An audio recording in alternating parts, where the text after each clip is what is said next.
ఏదైతే అదయింది. కారు ఆగిపోయినట్టు నాటకం ఆడతాను. ఆలస్యం చేసి అక్కడికి వెళ్లకుండా చేస్తాను.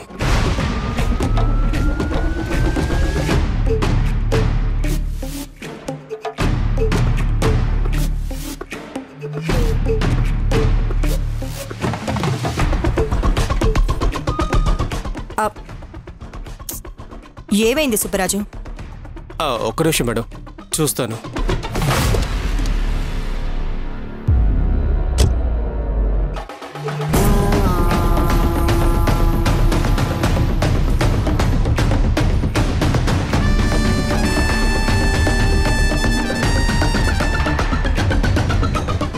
ఈ పాటికి యశోద ఖచ్చితంగా నీరజ వాళ్ళింటికి వెళ్ళుంటుంది.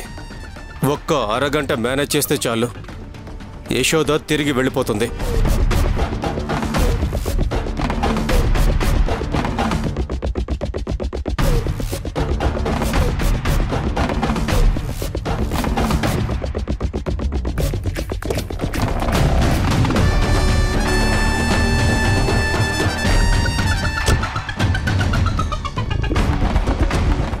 ఏమైందిరా? అదే అర్థం కావట్లేదు మేడం, చూస్తున్నాను. ఒక్క 10 నిమిషాలు అయిపోతుంది.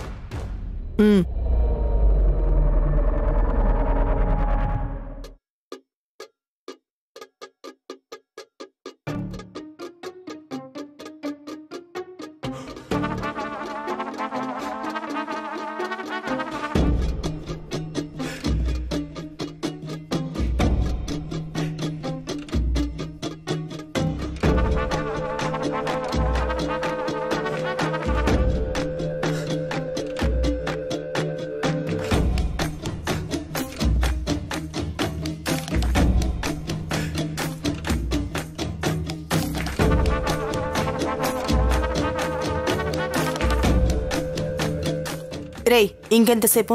చీకటి కూడా పడుతోంది. అయిపోయింది మేడం, ఒక 5 నిమిషాలు.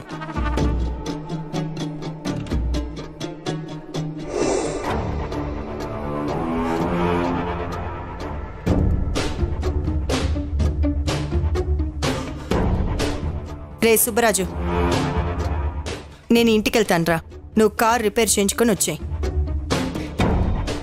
ఆ అమ్మాయి ఇంటికి రేపెళ్దాం. నేను క్యాబ్ బుక్ చేసుకుని వెళ్తాను. అలాగే మేడం.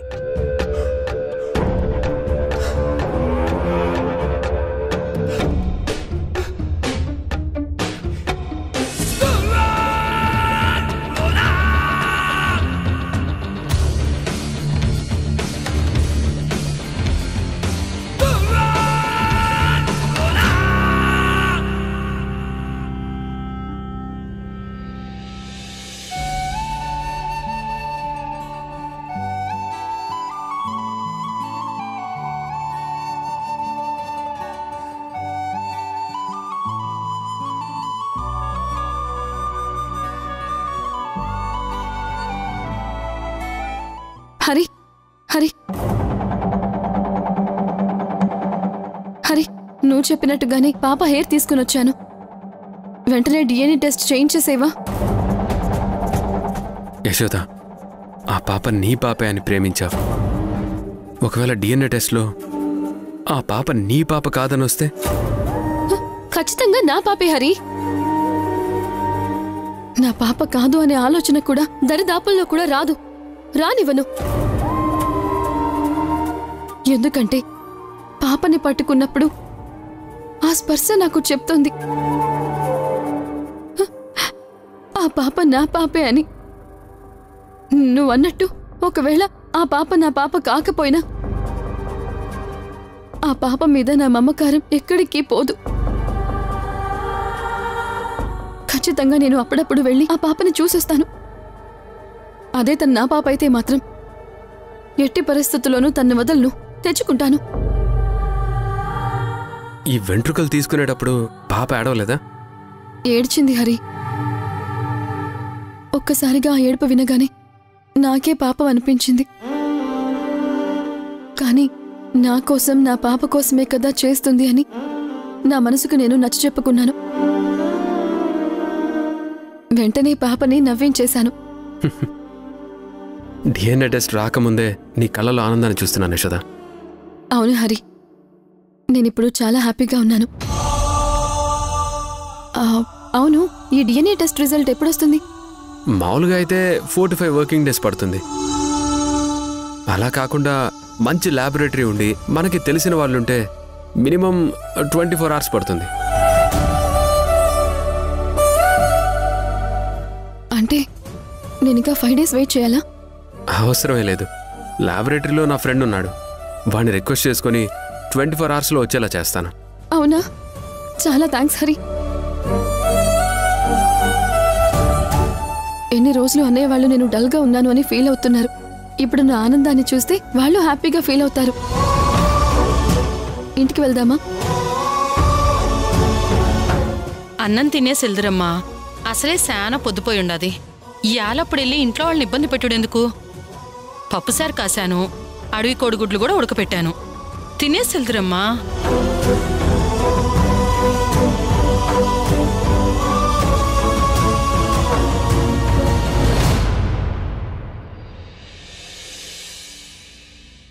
దేవుడు చాలా విచిత్రమైన పనులు చేస్తూ ఉంటాడు కుయిలి. ఒక పక్క నా ప్రాణాలు తీయడం కోసం ఎదురు చూసే మనుషులున్నారు.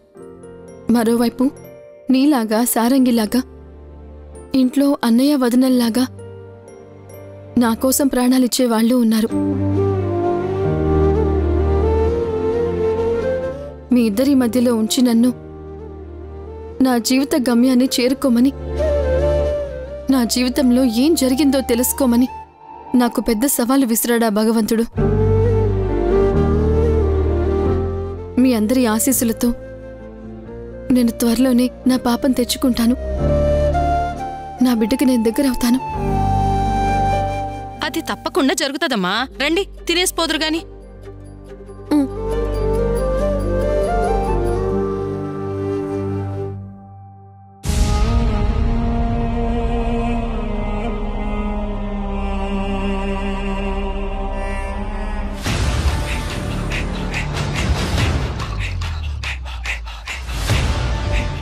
సుబ్బరాజు,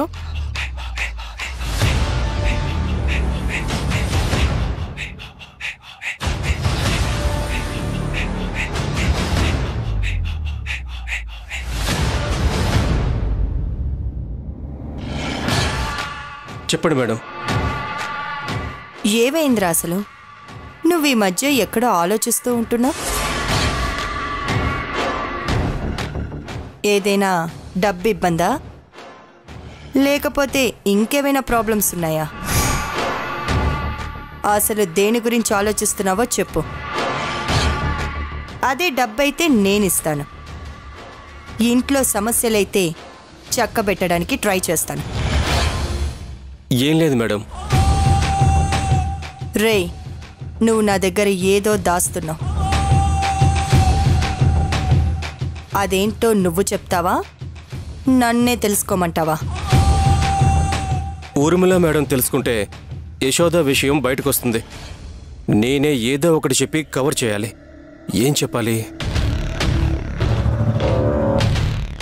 ఏంట్రా ఆలోచిస్తున్నావు? చెప్పవా? మీకు చెప్పకుండా ఎందుకుంటాను మేడం, చెప్తాను. నేను ప్రేమించిన అమ్మాయి నాకు దూరం అయిపోతుందేమోనని భయంగా ఉంది మేడం. తన గురించే ఆలోచిస్తున్నాను.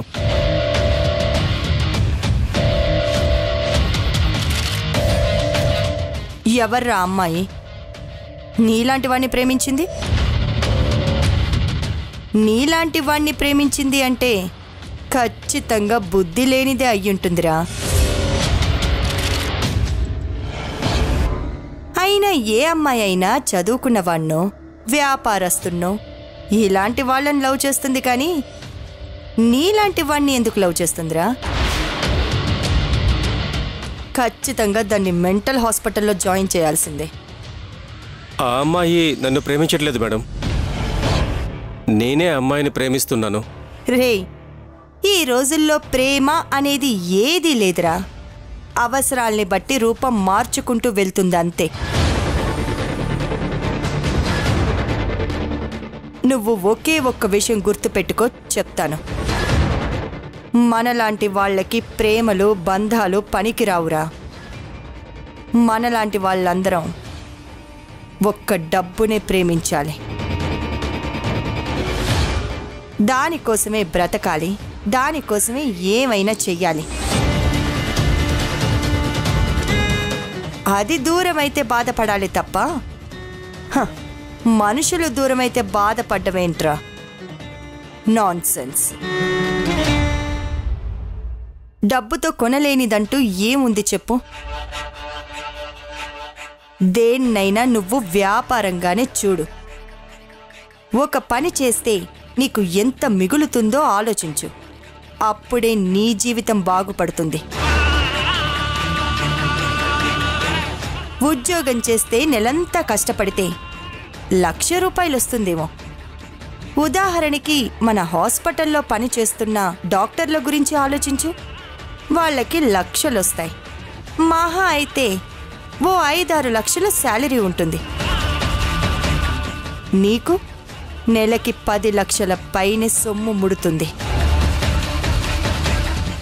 ఎప్పుడైనా ఉద్యోగస్తుడు జీవితంలో సెటిల్ అయినట్టుగా ఎక్కడైనా చూసావా? కానీ చిన్న వ్యాపారం చేసేవాడైనా సరే వాడు ఖచ్చితంగా లైఫ్లో సెటిల్ అయి ఉంటాడు. కోట్లకి కోట్లు సంపాదించుంటాడు. అందులో మనలాంటి వాళ్ళకి దందాలు చేస్తే రోజుకి లక్షలు కోట్లు మిగులుతాయి. అంతెందుకురా, నువ్వు ఆ యశోదని చంపావే అనుకో,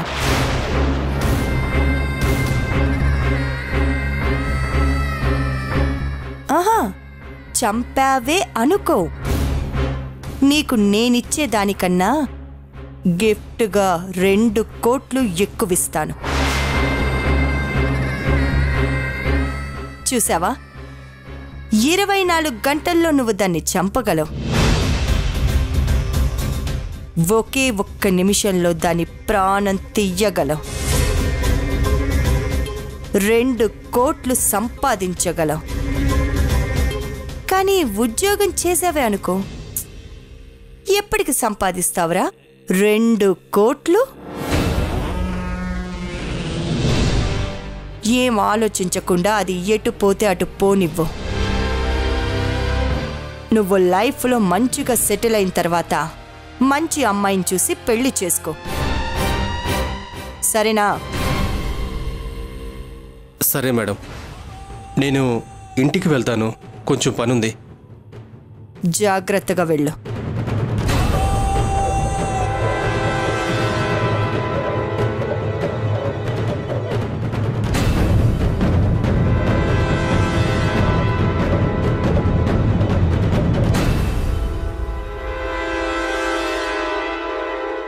ఆ యశోద మెళ్ళలో తాలి కడితే ఒక్క రోజులోనే 700 కోట్లు వస్తాయి మేడం. మీరే చెప్పారు కదా లాభం లేకుండా ఏ పని చేయకూడదని. నేనందుకే ఈ పని చేస్తున్నాను. యశోదను చంపను, అలాగని మీకు దొరకనివ్వను. ఎలాగైనా నేను యశోదను పెళ్లి చేసుకుంటాను.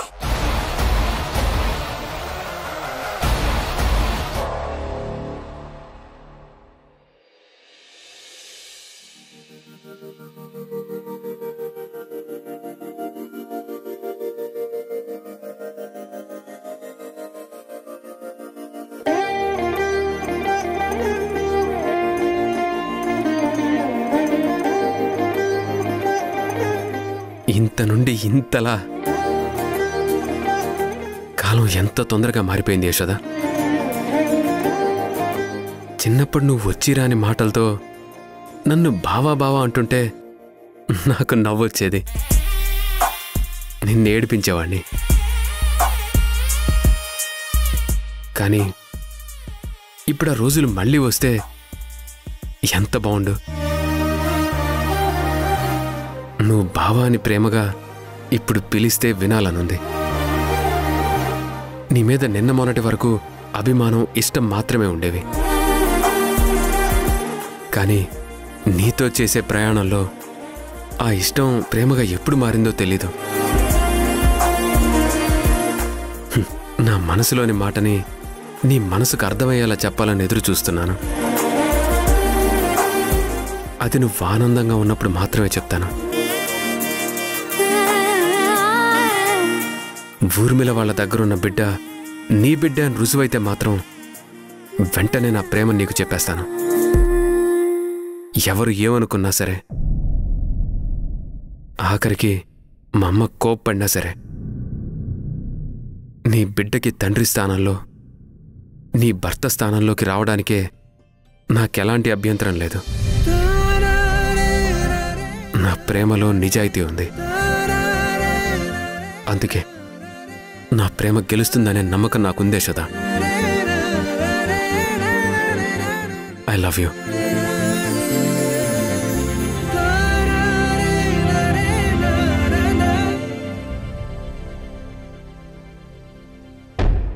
ఎలాగో ఆ పసిబిడ్డ యశోద బిడ్డే అంటున్నావు కదే, మరి మనం ఆ కాలనీలోకెళ్ళి ఆ బిడ్డను ఎత్తుకొచ్చేద్దామా? మనం ఎలాగో ఒంటరి బతుకులే కదే, ఒక తల్లికి బిడ్డను దగ్గర చేసిన వాళ్ళం అవుతాం. మనకేమైనా పర్వాలేదే, వెంటనే ఆ యశోద బిడ్డని ఎత్తుకొచ్చేద్దాం. వెళ్దాం పద.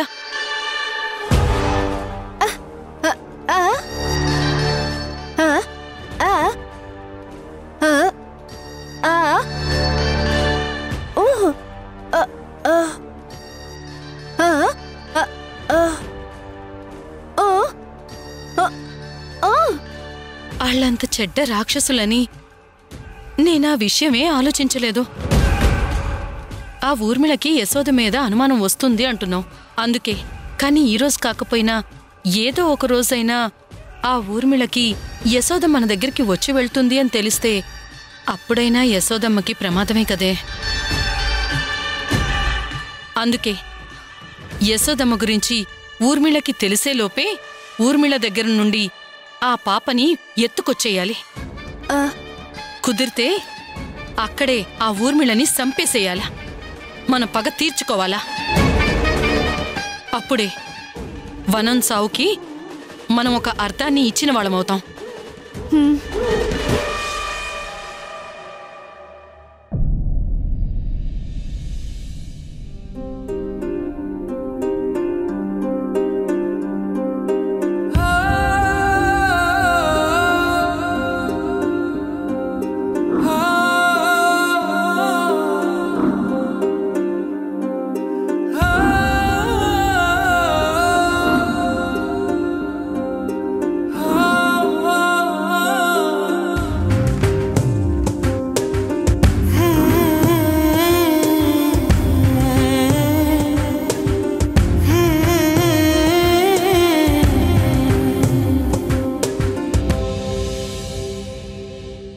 అత్తా, ఏంటత్తా నిద్ర పట్టడం లేదా?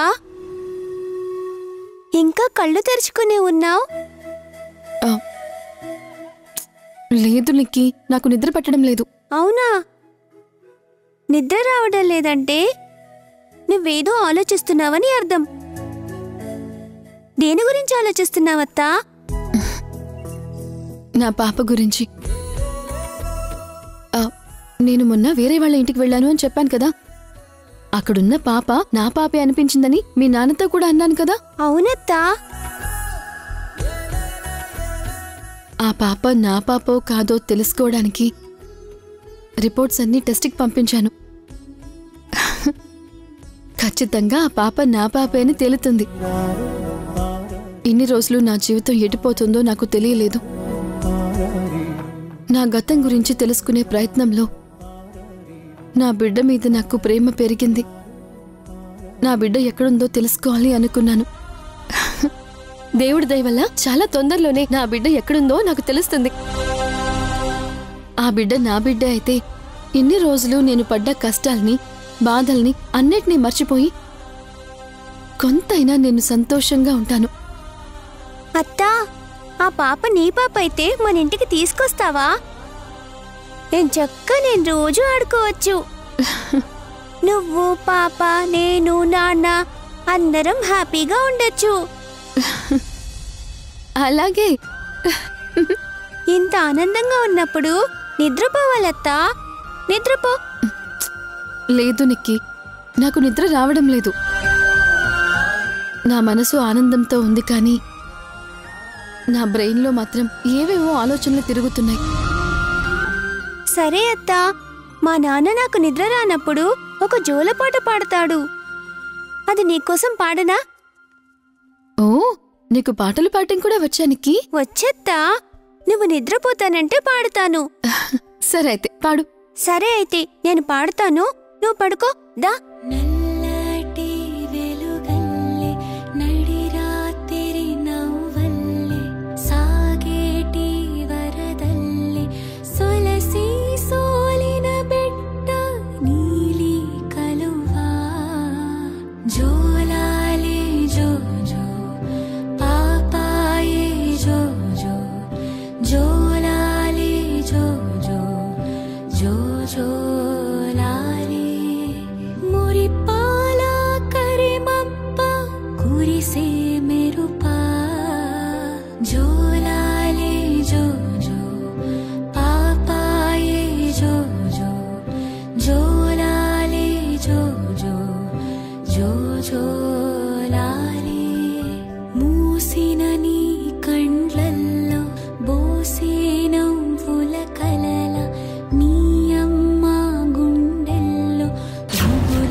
లేదు, పాడద్దు.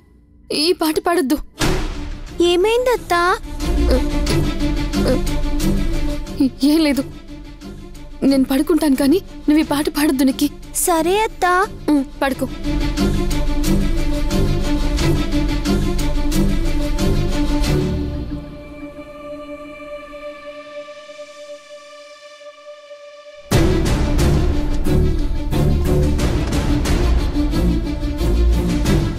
నిక్కీ జోల పాట పాడుతుంటే నాకెందుకు ఏవేవో గుర్తుకు వస్తున్నట్టు అనిపిస్తున్నాయి.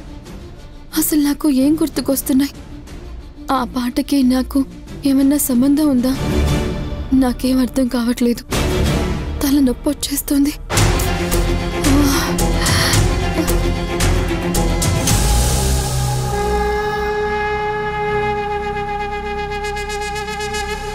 పాప డిఎన్ఏ రిపోర్ట్స్ వచ్చాయా? నీ పాపే. Thank you so much. అసలు నిన్ను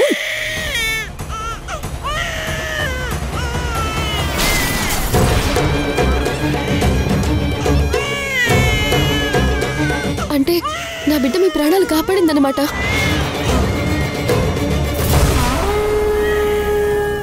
ఏమన్నా? నీ బిడ్డ